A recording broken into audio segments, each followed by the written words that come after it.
Good morning to you, sir. Morning. I was looking at the government expenditure in terms of the agriculture sector and the crop insurance as well. When do you expect that our agriculture sector get a boost in Fijian economy?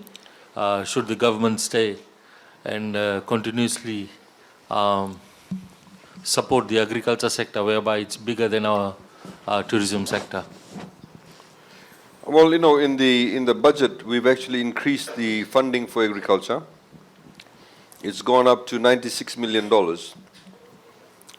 over here, which is about, I think, $8 million more than what we gave this year. $10 million more than what we gave this year. And there's no doubt there's a lot of potential in the agriculture sector. And we've got a huge emphasis, for example, a couple of these initiatives like the goat meat industry, brucellosis free farms. I mean, these should really provide the impetus. We need to focus on one or two big wins. Of course, at the same time, we need to continue with our support to farmers.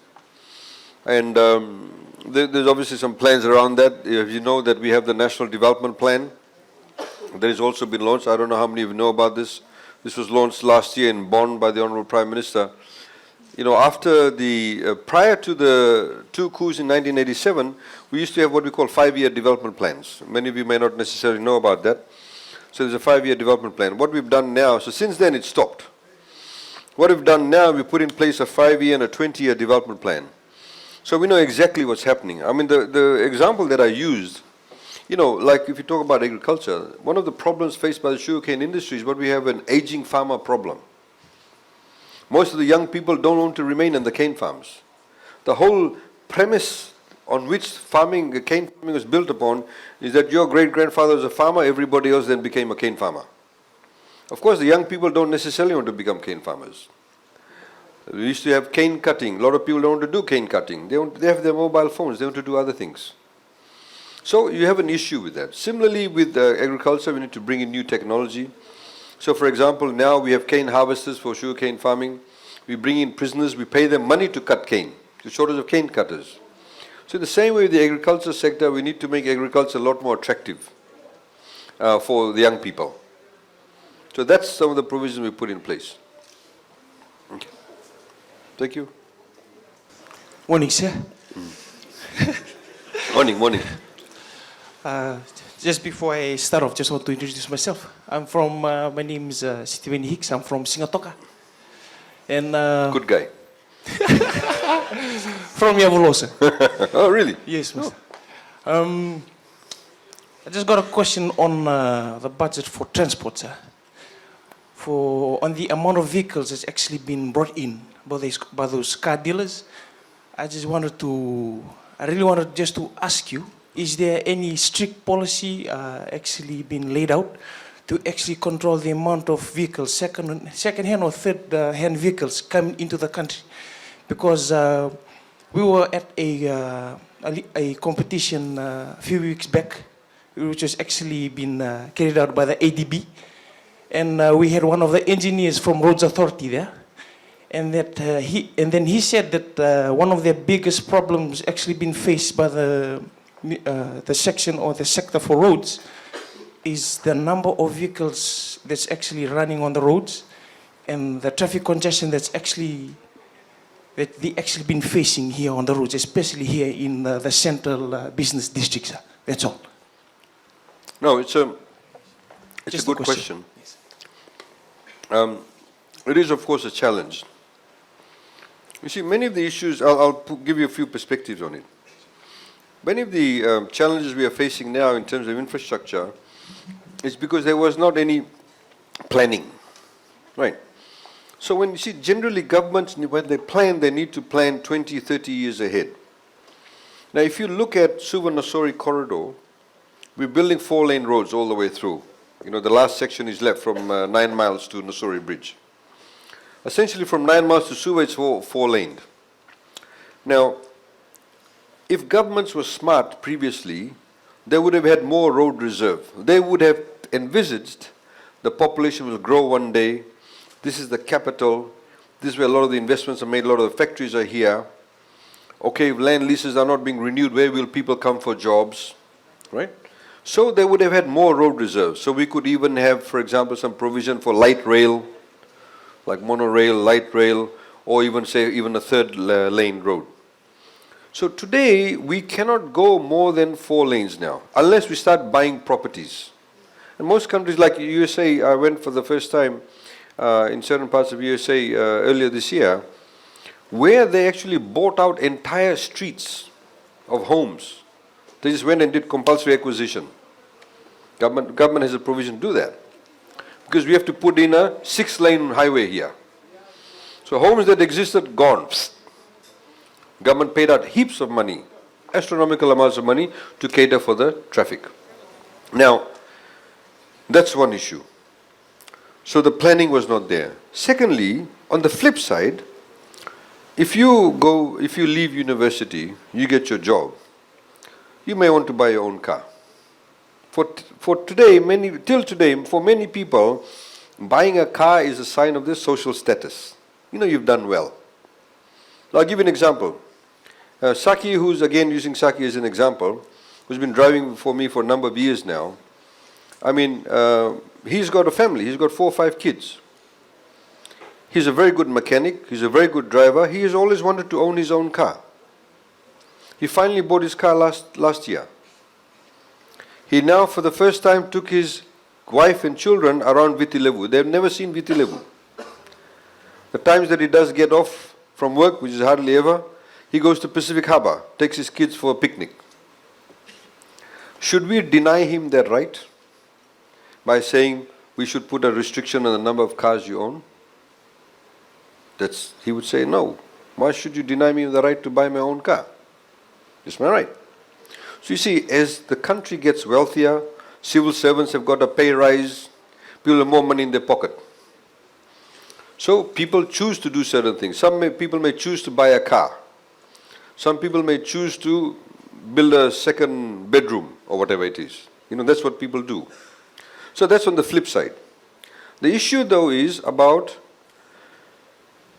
getting rid of congestion during peak periods. Now, we have to make public transportation a lot more accessible, a lot more what I call sexy. People get attracted to it, right? So if you're living in Nasinu, do you want to get in a bus that's, you know, the gear is always coming out, the tarpaulin is the window, when it rains you get wet? Like I said, the example I always use, the lawyers in the Solicitor General's office, I've never seen them catch the bus in their suits. Because they're a lawyer, they're not going to catch a bus, they'll take the taxi. But those same lawyers will catch the bus in Sydney, they'll take the train in Sydney, they'll take the jetty in Sydney. It's an attitudinal thing. But also it's about your infrastructure. So we need to make public transportation a lot more attractive. Some people now may travel on buses between Suva and Singatoka or Lautoka and Nandi because, you know, it's got aircon, it's got Wi-Fi. Some of them may even have toilets. They do that. People no longer look for those things. You go and travel between Sydney and Canberra, the buses all have toilets. These are basic conveniences. That's what people look at. So you have those facilities, I find it easier to travel. It's aircon, I'll travel. If the bus has got tarpaulin, no. So what we did a few years ago, see, a lot of these things we've done is building blocks. We reduced the duty. Before, if you brought in a new bus into Fiji, you paid almost 50% duty, which you were protecting one bus making company in Fiji. We opened it up, 10% duty. Now it's 5%. For small bus companies, 0% duty. This is why we've seen some of the bus companies buying new buses. They imported buses from China, from Malaysia, from Indonesia. So you want to improve the quality of the buses, you know, nice windows and all of that. You see some of the long buses on the long routes, they all advertise, I got Wi-Fi, the other one hasn't got Wi-Fi, whatever it is. So we've done this 4-laning of the road between Nosori and Suva. It'll be completed soon. But what we want to do is start having what we call bus lanes, dedicated bus lanes in the morning, peak period. At the moment, if I get into my own car, say from 9 miles, it can sometimes take me an hour and a half to get to Suva. Everybody's got the new car, they're all sitting. You see, if most of the people in their cars, there'll be maximum maybe 2 people in a car. But everybody's bringing their own car. In some countries, they've taken some drastic steps. They've said things like, On Mondays, only odd-numbered cars can be on the road. On Tuesdays, only even-numbered cars. So those guys who, when you can drive the odd numbers, the even-numbered cars need to jump in the car with them or find some other form of transportation. Some countries have dedicated bus lines. You go to Sydney, you go in peak hour period, you have dedicated bus lanes. So instead of me jumping on and driving my car from say 9 miles to Suva, taking me an hour and a half, burning my fuel, carbon footprint goes up, and you get more tense and frustrated and all of that, should be able to jump in a bus. The bus lane is only, left lane is only for buses. Takes me probably 20 minutes to get to Suva. No hassle, no stress. I go to work, jump on the bus lane again in the afternoon, because this way will also be dedicated bus lane. I get home. But the question, of course, is a bit more sophisticated than that. Of course, not everybody lives on the main road. Right? So I may live in Davulevu inside. How will I get from my house inside Davulevu to the main road to catch the express bus? I will drive. Right? Because it might be raining, I'll drive to the main road. Where will I park my car? We need to have a parking station for them, a parking bay for them.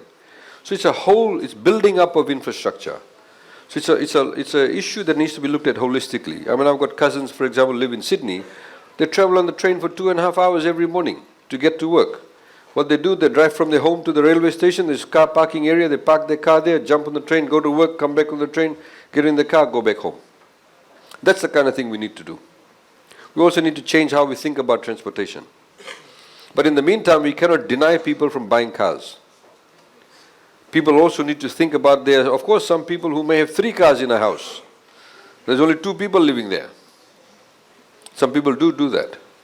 But it's what we call growing pains. It's part of your economy doing well and people having more access to cars. It's also part about how we view transportation. I've heard many people say to me, I feel so good. My daughter has bought her first car. My son has bought his first car. It's a sign of social status for some people, owning a car. So it's a problem that we need to obviously solve, but things like dedicated bus lanes will help. But we need to set up the infrastructure around it too. We need to make sure the buses are good too, otherwise nobody will go in. Even if you made the busway as half, if you've got no windows or tarpaulin windows, nobody will go in. Okay, thanks. Thank you. So on behalf of the Fiji Maritime Academy Cadet, I'd just like to take this opportunity to ask you for a few questions. Why Fiji seafarers are left out on a Fiji minimum wage earned, sir?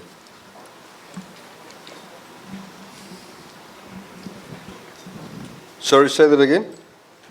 Why local Fiji seafarers are left out on the Fiji minimum wage earned? How much do you get paid at the moment?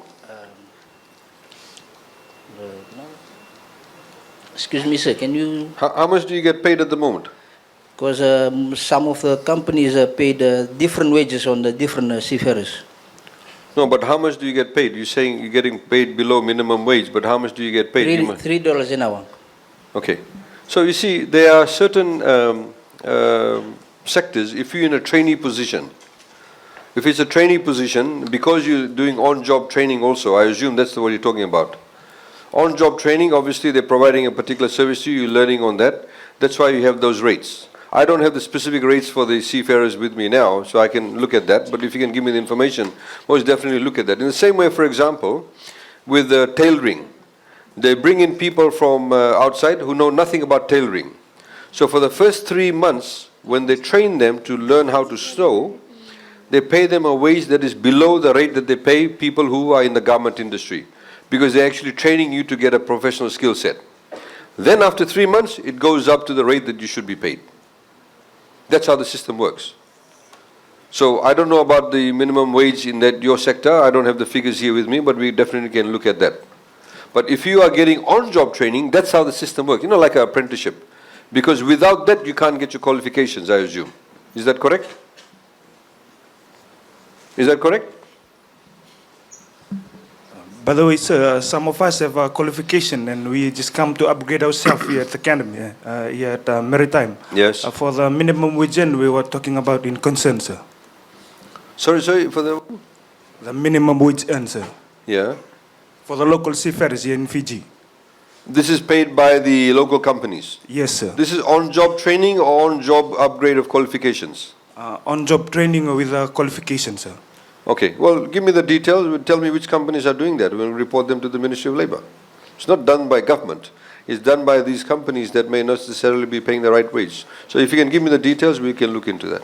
Okay, thank you, sir. Just another question here, sir. Sure. Why Fiji does not enforce the Maritime Labour Convention? The Maritime, what are we missing out on the Maritime Labour Convention? The implement has been done in Fiji, but the enforcement has not been done here yet. Well, it should be done. Who is supposed to be doing? Ministry of Labour or MSF? I have no idea in that, sir. Again, we look into that. I mean, you know, in the same way, for example, I had somebody say to me the other day, I'm getting paid $268 an hour and I'm a security guard. Well, he should not be getting paid $268 an hour. He should be paid the minimum wage of security guards, which is about $320 an hour, $320, $330. So obviously, it's the company that's not doing the right thing. It's not the government's fault, it's because the companies are doing the right thing. So I said to him, why don't you come with me, we'll lodge a complaint. He said, no, I don't want to do that, I might lose my job. You see, so how will we change the system? If we're giving you the security of the law to say, no, we'll make sure you won't get terminated, but they still don't want to do that. So there are companies that don't actually do the right thing. The only way we can change it is if we have more enforcement, for example, what you're saying, but we need people to come forward to tell us that. There's no point sitting around saying, oh, they're not doing it, but you don't want to come forward to report it. You have various mechanisms. Honorable Usamate has been going around saying to basically everybody in Fiji, saying, come and tell us so we can fix up the problem. If you don't tell us, how will we know these guys are doing this? I mean, in Vanuatu, I've heard some people, paying very low wages, but they're not coming forward to tell us. Of course, the ministry will do random checks. They do random checks. In fact, we've said to them to do so. We've increased some of their funding in those areas to go about do random checks, to check the wages book and see how much people are getting paid too. Similarly, we had a problem with FNPF. A lot of the employers were actually deducting the FNPF but did not actually pay it to FNPF. So we now increased the penalties for that. We've now said that directors will be held liable of those companies. So that's why we know we have to increase enforcement in those areas. Thank you, sir. But the Maritime Academy has got a huge potential because, for a maritime nation, this is why we're investing so much money. You can see we're giving another $5 million because we think there's a lot of potential in the maritime sector in Fiji. And if we fix up the school, of course, the school has been through a lot of problems. We're now trying to upgrade it. We're trying to get the right qualified people to come and do the teaching. We need to get the right qualified people to do the, assessments and getting IMO standards being implemented. Okay, this gentleman at the back.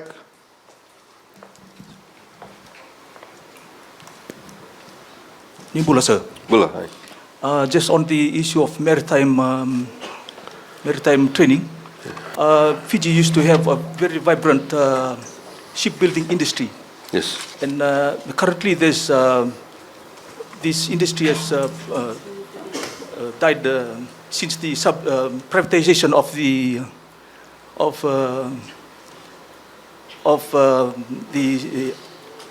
privatization that come in during the Rambuka government. And the industry died with the government slipway and all that. Is there any way that the government is looking at reviving this industry, probably upgrading studies in naval architecture and things like that, so that that this industry would once again Fiji would be seen as a hub in naval architecture or shipbuilding in the region? No, you're absolutely right. I mean, shipbuilding is enormous potential. We used to have a good shipbuilding industry. Then during the Rambuka government's time, they decided to completely privatize it. They sold it to a $2 New Zealand company. That's a fact. And then that company did not do well, then the government paid more money than they sold it for and bought it back. So since then, it's been languishing. The issue, of course, is that, if you want to get into shipbuilding, you need to actually do it in a nice, big way with all the right modern, facilities. And we've been trying to sort of do that. One of the issues, of course, is the location of where the shipbuilding will be done. So currently, with the Fiji Ports Corporation Limited, we're looking at a completely different site. We're looking at a site where you can build an entire ship industry in terms of your berthage, of ships, your container ships, your fishing fleet, etc., they all come to Suva port. Now, because of decades of neglect, only one third of the port cannot be used for full containerized ship offloading and unloading because it's weak. Only the other part of it can be used. You know, the Walube end can be used. So we need to look at a new location, and the Fiji Ports Corporation Limited, with this new board, we've given the mandate to look at alternative sites. And now at this alternative site, you won't only have the containerized ships, you won't only have, for example, the fishing fleet there, but you also have slipway repairs, you also have shipbuilding there too. So that's the whole idea. You find an entire sort of shipping solution. And that's what we're working on. We're looking at a sort of major port development area in that respect.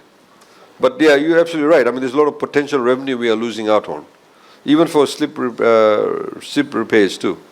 Yeah. You were talking about bans of plastics Yes. and the use of tobacco and kidney problems. Why can't you just close down the restaurants and plastic because the Sorry, say that the again? main cause of the kidney problem, you said that it was eating of new foods. Why Sorry, can't- I didn't hear the first part of the question. Sorry, say that again? Morning again, sir. Morning. You were talking about kidney problems, sickness, eh?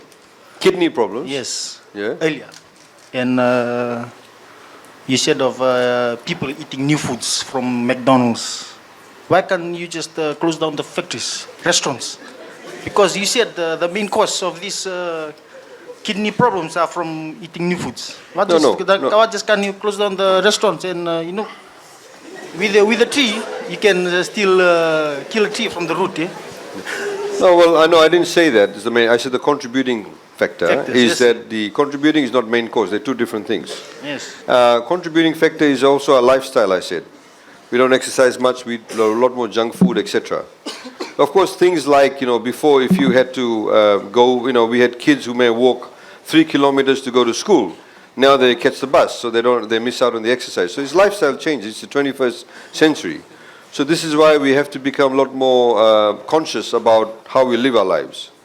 So, it's stupid to suggest we shut down McDonald's. In the same way, it's stupid to suggest that let's ban all the cars coming from into Fiji, because people need to have a choice.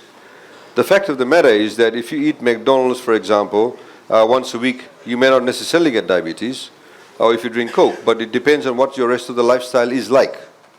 You can't go around shutting down restaurants because people will want to eat. So, somebody may want to go and eat at a restaurant, but still be exercising 7 days a week. Good luck to them.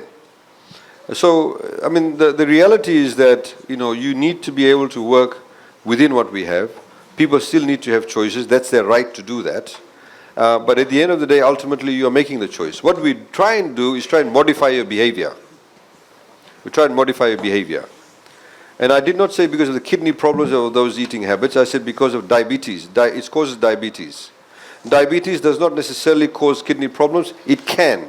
You have a higher propensity to get kidney-related problems if you have diabetes. But there are people who have diabetes but don't have kidney damaged. They may shoot themselves with insulin 3 times a day. So there's a whole world of difference in respect of what you've just said. So back to Fiji Maritime Academy. Sure. Due to growing numbers of seafarers in Fiji, there is not enough vessel in Fiji to provide secure employment and proper training. Why don't the government provide a MOU to the international shipping companies to cater for the local seafarers in Fiji in providing employment for us?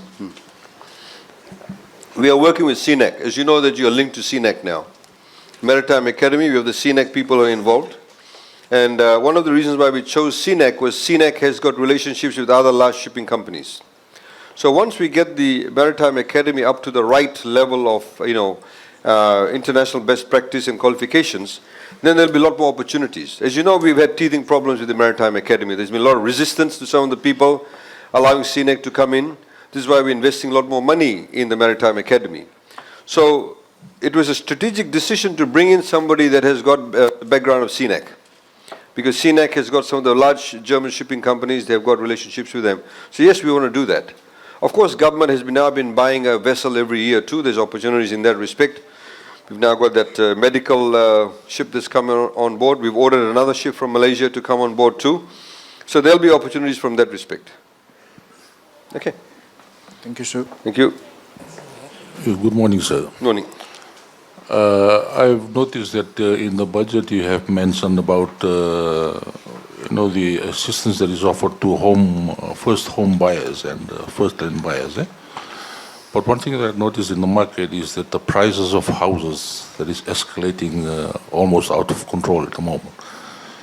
Is there a thought in the pipeline to probably put some sort of control on the pricing of properties in Fiji so as to make it affordable for our local population at the moment?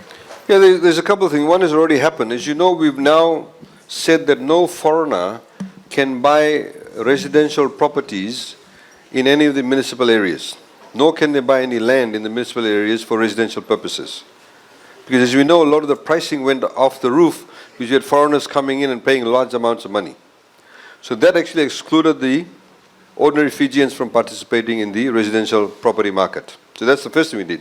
And in fact, when we did do that, a lot of the people in the politicians objected to it, saying, oh, this is wrong. But no, we've done that because we want to protect ordinary Fijians to be able to access properties. Of course, as the population grows, as there's more demand for homes, then people will actually want to, there'll be a lot of demand pressure, so obviously the prices will go up. As I mentioned in my presentation, one of the other ways of getting around is having strata titling. So you don't have to have a land with a house on it, but you can own actual flats. And in that way, the cost of that will be reduced too. So we need to start rethinking the way we think about homes. That's one of the solutions we have. And of course, we're providing this type of assistance to ensure that people get a bit of a leg up in respect of having affordable housing. Now, one of the other things that we do kind of broader scale, when you're putting the 4-lane road, we're putting rural street lighting, there's a lot more opportunities. If you buy land, for example, if you want to buy a land with a house on it, if you go beyond Nosori, if you go beyond, for example, last night we were at Rampur College in Navua. We were there doing this similar presentation. Now, obviously, Navua is not that far away. The people now we've seen, we've got street lighting, so they feel they're, part and parcel of the amenities that people get in the towns and cities. So some people are moving out in those places to be able to have their own home. They've got a street light in front of their house. They may be 40 minutes away from Suva, and they don't mind that. So in that way, we also, increasing the opportunity of home ownership. Can I please have the students first? You're not a student, right? Can we have the students first? I want to allow students. The VC left because we want the students only here present, if you don't mind, because I like the students to have the opportunity to be able to air and talk about even the lecturers and university at free will.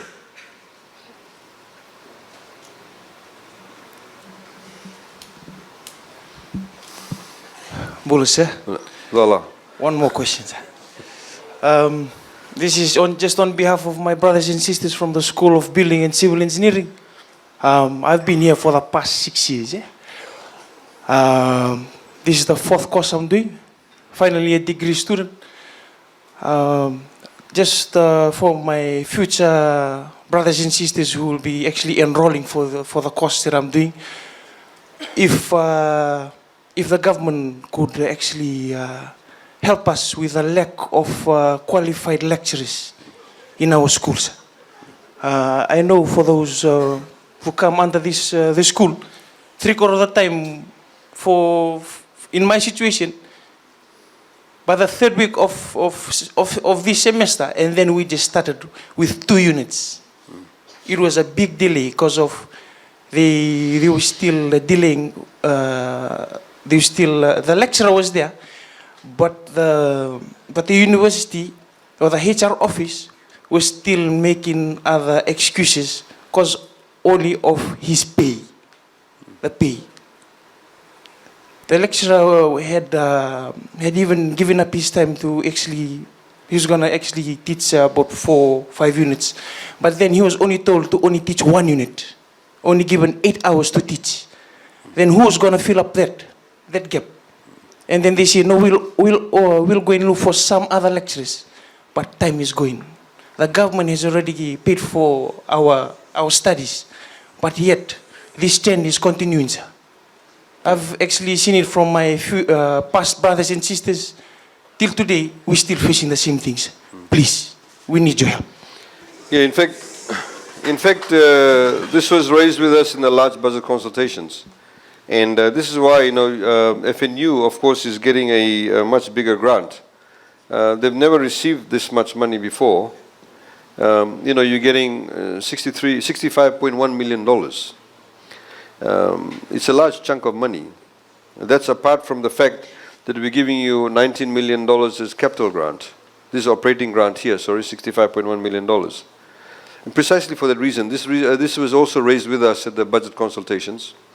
We had discussions with your VC and also your chairman of the council, and about the fact that they don't have enough qualified people. One of the reasons why we increased the grant is because in order for you to get good qualified people, you need to pay better salaries.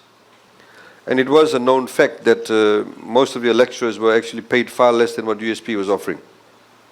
So generally, when you don't offer that much salary, some of the better ones will go to the ones where they have better salaries. That's a fact. That's how things work. So we've asked them also to increase the salaries, and they made representations to us. That's why we're paying them a bigger grant. There is, I think, there needs to be some monumental change in FNU. This is why, for example, I highlighted to you, we've amended the act regarding the FNU. So now we will choose people to be on their council who are qualified, not people to have representatives from organizations like trade unions and others, law society, whatever, where they simply give us names and we appoint them. And a lot of them come with their own interest. When you are appointed to a council, you are there for the interest of the university, not doing your own representation, playing your own political games. And I think, frankly, there's been too much politics played at FNU. Too much. Your academics have their little niches. There's some racist elements. There's some ethnic elements. There's some different group interest elements. There's provincial elements. All these kind of things are happening. And we've had people who've been brought about. Hopefully they'll bring about some changes. And we've given a definite sort of, said what our vision is. This is why we're doing, for example, Wi-Fi hotspots. Somebody said to me, why didn't you do it at USP? I said, no, our first priority is FNU. Because this is our national university. And there's a lot of work that needs to be done to this university. There's no doubt about that. The reality is that this was not set up as a university. This used to be Derrick Technical Institute. We became FIT. You had Nasinu Teachers College. You had Koronivi Agricultural College. Fiji School of Medicine. All of this. You had the Maritime School. All of these were run independently. Then it was put together to form FNU. So there are a lot of structural issues that need to be resolved. But I hear what you're saying, and most definitely that's one of the, I suppose, imperatives that we will state to the new council, too. Yeah. Good morning, sir. It's really good to have you here. Well, firstly, to all the students, we would like to appreciate what this current government is doing for us and what they have done for us so far that no other previous government had did, where we have free education in secondary school, and now we also have that if the students get hurt in the school and they getting compensated, as well as now we're having a free education. So this I would like to just appreciate and show, like the students, to show their appreciation to this government as what they have done so far. And we would like to see, sir, for this government to support us students like this in near future as well. And my basically the first question would be, sir, I forgot to ask on the last time on the online bill of act.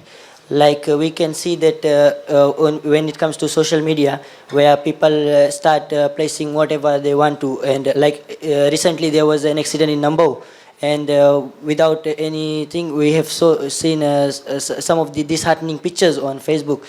Sir, can you just elaborate on the students how this online bill of act works, and how we can minimize such a thing, as well as the racial discrimination as well that has been happening, especially in online, social networking sites. Thank you.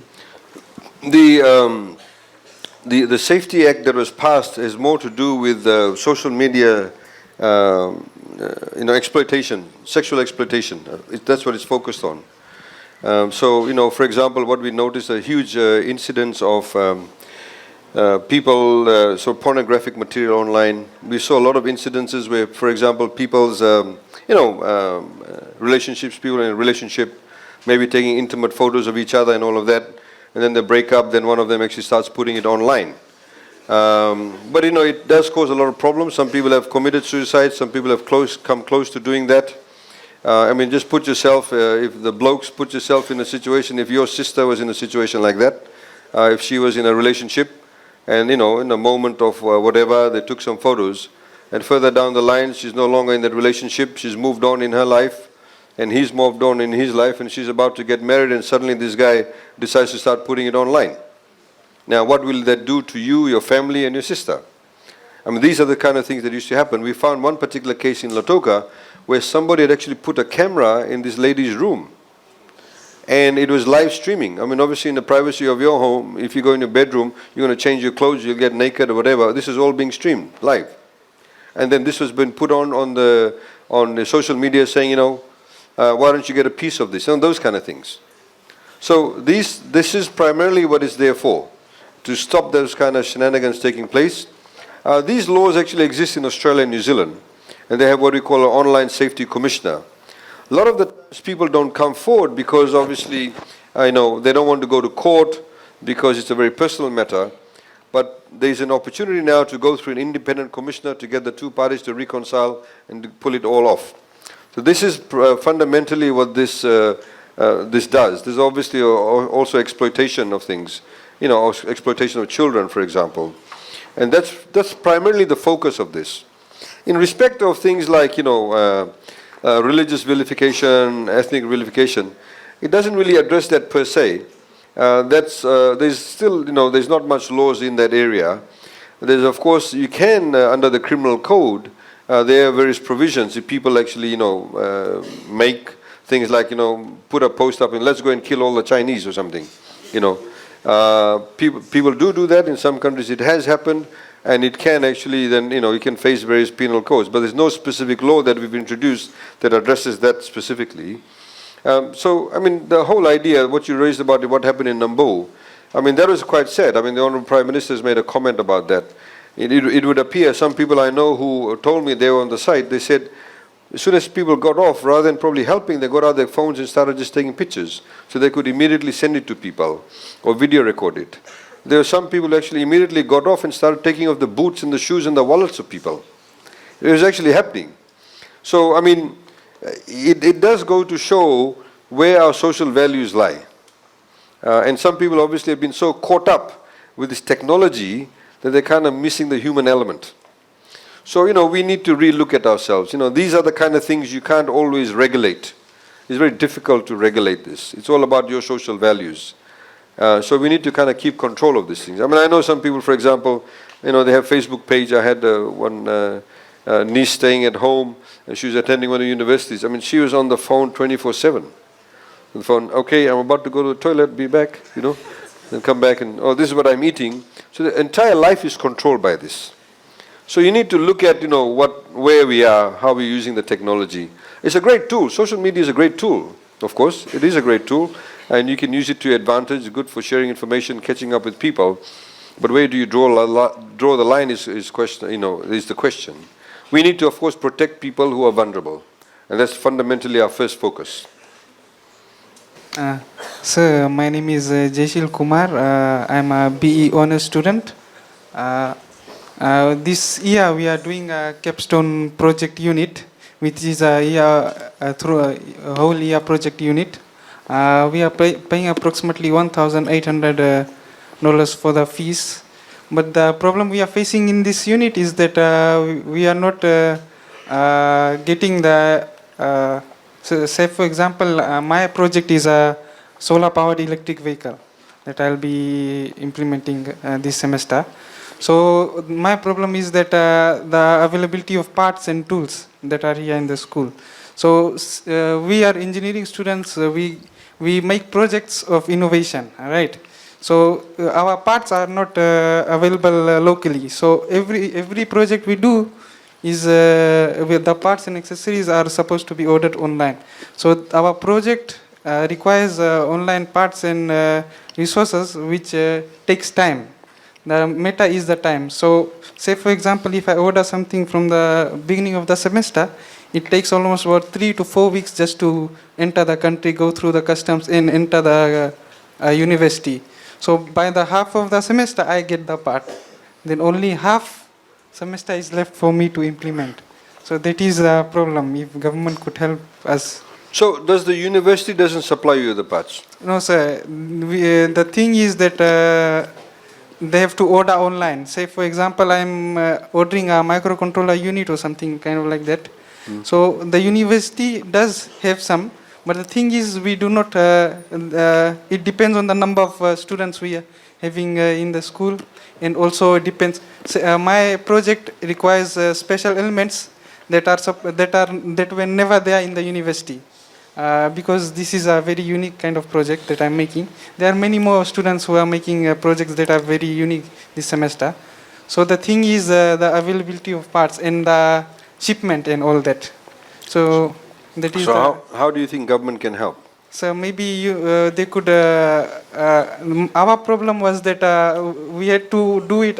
We had to take quotations from international companies ourselves and get them to write emails to them personally, convince them to give the parts to the university so that we could. And the university doesn't do that for you? So no, they do not do that, sir. So that is what we are trying to seek help from, so that we could get the university to go to reliable companies so that they could give us parts and all This that. is School of Engineering? Yes, sir. Okay. I'll make a note of that. I don't have the solution now. Yeah, okay. Because I need to understand what the problem is and why isn't the university doing the ordering for you and all of that. But we'll make a note of it. Okay, Okay, sir. Thank you. It's been recorded, so I know. Okay. Any other questions? Oh, there's one gentleman in the back. Morning, sir. Morning. Oh, afternoon. Good afternoon, sir. Afternoon. Is it afternoon? Oh, morning. Sorry. Sir, I'm an Australian TAFE student of IT, and the problem is this is my last semester, and the problem is they don't accept TELS. Fix up my watch. So from my fee, I've been paying this from my pocket, from my parents' pocket, and so my question is why they don't accept TELS. At the moment, you can get TELS only for, if you go to technical colleges run by the Fijian government, through the Ministry of Education. If you're doing certain engineering courses at FNU with year 12 qualifications, and all the others you have to do year 13. That's the current provision we have. And also, of course, the listed institutes there. Those ones there, if you go to Corpus Christi, Fulton, Montfort, Sangam, Vivekananda Technical College, they are the ones that are listed through the, they are the ones that are listed through the TELS program. The Higher Education Commission is the one that, does the certification. And we, from a policy perspective, we are the ones that actually put that in there, in the law. So they are the current schools that are there. So you obviously miss out from that perspective.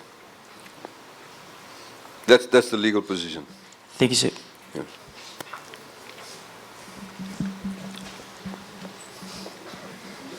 Good morning, sir. Morning.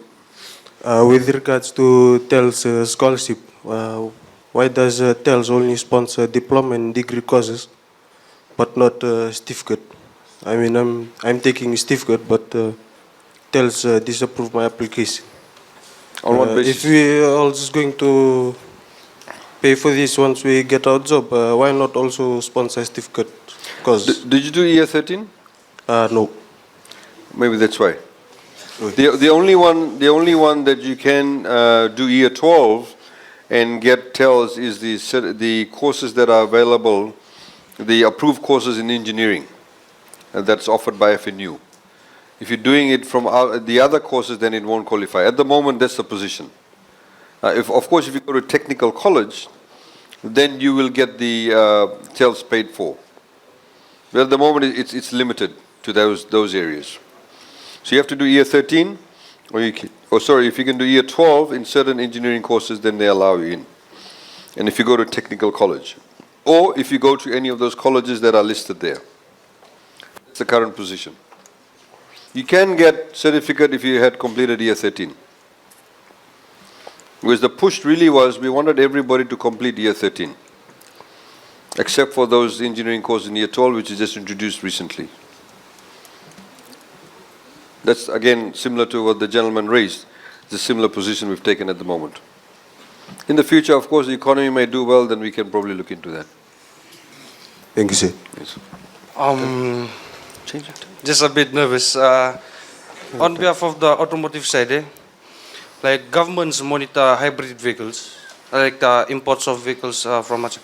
Like the first hybrid to be imported to Fiji, did they undergo a training course regarding the hybrids? Did the Japanese came over to Fiji to train the fellow Fijians how to deal with hybrid vehicles? Normally with the brand new car dealers, they would normally get the Japanese trainers, or they send the people over there. The second-hand car dealers, I don't think so. So normally this is why the brand new car dealers, they have to have, as part and parcel of the whole purchase scheme, they have to have the training done. But second-hand car dealers, no, they don't. And if you look at second-hand cars, we've reduced the duty to encourage people more to, with the brand new cars, we've reduced the duty to encourage more people to buy brand new cars. But in respect to the second-hand car dealers, I don't think so. Some of them may have some training, some of them may not have training.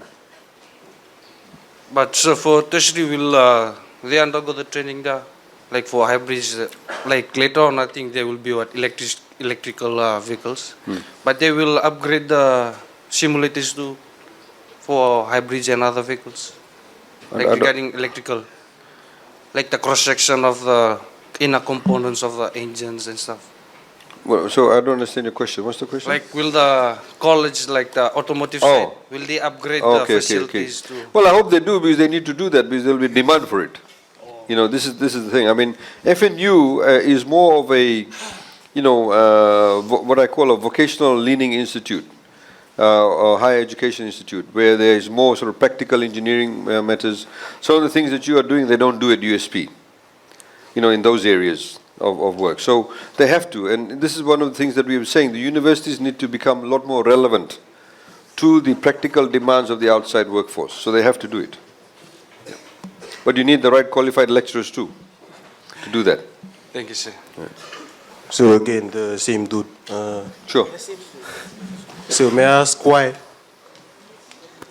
According to what I've just asked recently. Why, sorry? Oh, the certification? Yeah. No, like I said, because originally when we started TELS, the idea was to get everybody to complete high school, which is to complete year 13. That was the focus. We wanted everybody to do year 13.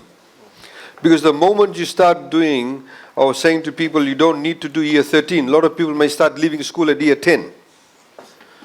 Or year 11. So, we don't want that to happen, because you see, some people may leave school at year 10 or year 11. And they may say, I'll get a certificate. And they may not complete it. Then what will happen to them? The level of qualification is not that high. So at least the rationale was, at least you must do year 13. And that was the position for the past 4 years. We made an exception about 18 months ago when we said that there's certain engineering courses at FNU that you don't need year 13 but year 12. But we only restricted that to only those courses. So that was the rationale behind that. We wanted everybody to do year 13.